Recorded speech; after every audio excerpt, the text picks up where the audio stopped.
Om Swastiastu. Perkenalkan, saya Ninengah Ariwidnyani, NIM 2011031177.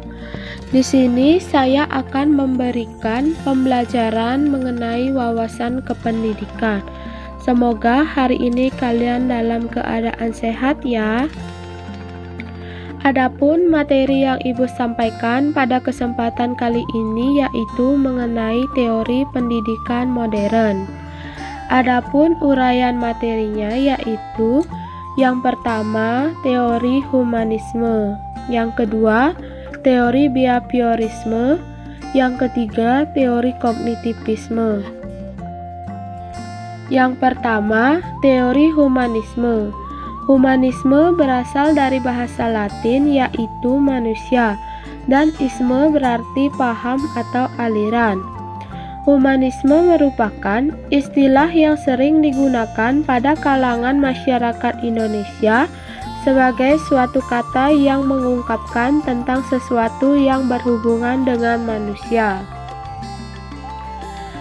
Adapun tujuan teori humanisme menurut KBBI yaitu bertujuan menghidupkan rasa perikemanusiaan dan mencita-citakan pergaulan hidup yang lebih baik. Semula, humanisme adalah gerakan dengan tujuan untuk mempromosikan harkat dan martabat manusia sebagai pemikiran etis yang menjunjung tinggi manusia. Yang kedua, teori behaviorisme.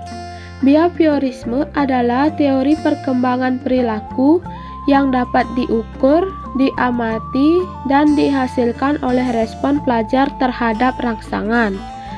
Teori ini lalu berkembang menjadi aliran psikologi belajar yang berpengaruh terhadap arah pengembangan teori dan praktik pendidikan, dan pembelajaran yang dikenal sebagai aliran behavioristik yang menekankan pada terbentuknya perilaku yang tampak sebagai hasil belajar.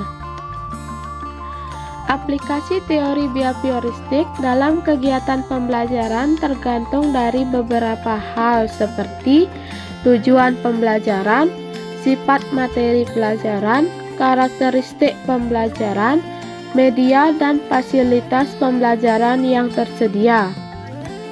Metode behavioristik ini sangat cocok untuk perolehan kemampuan yang membutuhkan praktek dan pembiasaan yang mengandung unsur-unsur seperti kecepatan, spontanitas, kelenturan, refleks, daya tahan, dan sebagainya. Contohnya, percakapan bahasa asing, mengetik, menari, menggunakan komputer, berenang, olahraga, dan sebagainya. Ciri teori behaviorisme. Ciri-ciri dari teori behaviorisme adalah mengutamakan unsur-unsur dari bagian kecil, bersifat mekanistis, menekankan peranan lingkungan, mementingkan pembentukan reaksi atau respon, menekankan pentingnya latihan, mementingkan mekanisme hasil belajar, mementingkan peranan kemampuan dan hasil belajar yang diperoleh adalah munculnya perilaku yang diinginkan. Yang ketiga, teori kognitivisme. Teori kognitif mengatakan bahwa belajar tidak sekedar melibatkan hubungan antara stimulus dan respon, melainkan tingkah laku seseorang ditentukan oleh persepsi serta pemahamannya tentang situasi yang berhubungan dengan tujuan belajarnya. Teori kognitif juga menekankan bahwa bagian-bagian dari suatu situasi saling berhubungan dengan seluruh konteks situasi tersebut. Teori ini berpandangan bahwa belajar merupakan suatu proses internal yang mencakup ingatan, pengolahan informasi, emosi, dan aspek-aspek kejiwaan lainnya. Adapun prinsip umum teori belajar kognitif antara lain: A. Lebih mementingkan proses belajar daripada hasil. B. Disebut model perseptual. C. Tingkah laku seseorang ditentukan oleh persepsi serta pemahamannya tentang situasi yang berhubungan dengan tujuan belajarnya. D.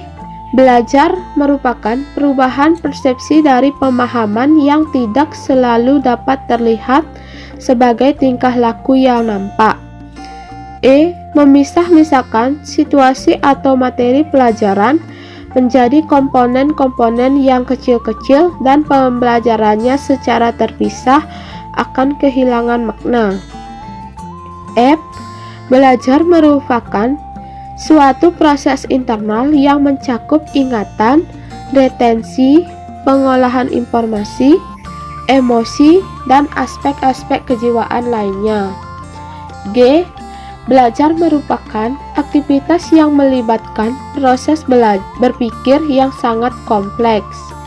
H. Dalam praktek pembelajaran, teori ini tampak pada tahap-tahap perkembangan menurut Jean Piaget, Advanced Organizer menurut Ausubel, pemahaman konsep menurut Brunner, hierarki belajar menurut Gagne, web teaching menurut Norman. I. Dalam kegiatan pembelajaran, keterlibatan siswa aktif amat diperhitungkan. J. Pada materi pelajaran disusun dengan pola dari sederhana ke kompleks. K. Perbedaan individu siswa perlu diperhatikan karena sangat mempengaruhi keberhasilan siswa belajar. Adapun beberapa pandangan tentang teori kognitif diantaranya teori perkembangan Piaget. Piaget merupakan salah satu seorang tokoh yang disebut-sebut sebagai pelopor aliran konstruktivisme. Salah satu sumbangan pikirannya yang banyak digunakan sebagai rujukan untuk memahami perkembangan kognitif individu yaitu teori tentang tahapan perkembangan individu. Piaget membagi tahap-tahap perkembangan kognitif menjadi 4, yaitu yang pertama tahap sensori motorik, yaitu umur 0 sampai dengan 2 tahun. Yang kedua tahap preoperasional, yaitu umur 2 sampai dengan 7 atau 8 tahun. Yang ketiga tahap operasional konkret, yaitu umur 7 atau 8 sampai dengan 11 atau 12 tahun. Yang keempat, tahap operasional formal, yaitu umur 11 atau 12 sampai dengan 18 tahun. Teori belajar menurut Brunner. Dalam memandang proses belajar, Brunner menekankan adanya pengaruh kebudayaan terhadap tingkah laku seseorang. Dalam teorinya, pre-discovery learning, ia mengatakan bahwa proses belajar akan berjalan dengan baik dan kreatif jika guru memberikan kesempatan kepada siswa untuk menemukan suatu konsep, teori, aturan, atau pemahaman melalui contoh-contoh yang ia jumpai dalam kehidupannya. Menurut Brunner, perkembangan kognitif seseorang dapat ditingkatkan dengan cara menyusun materi pelajaran dan menyajikannya sesuai dengan tahapan perkembangan orang tersebut.